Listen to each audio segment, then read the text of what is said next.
Ini design untuk seat bahagian depan dia. Datang dengan seat half leather dengan fabrik bercorak di bahagian tengah dan leather di bahagian tepi. Dengan seat condition pun masih cantik lagi. Armrest untuk kedua-dua kerusi. Ini design untuk bahagian dashboard dia. Datang dengan multifunction steering yang balut leather. Auto cruise dan safety features. Skrin digital di bahagian tengah dengan mileage 15,300 sahaja. Untuk infotainment dia dah datang dengan bahasa Inggeris dengan function Apple CarPlay dan Android Auto. Dan untuk kereta ni dah datang dengan 360 kamera. Memang jelas kamera dia guys.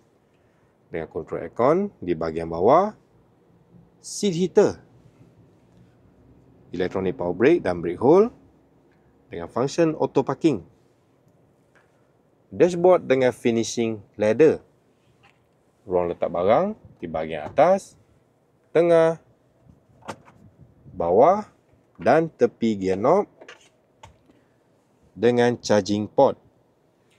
Untuk yang berminat dengan kereta ni, boleh roger je terus. Okay guys, jom kita tengok belah belakang pula.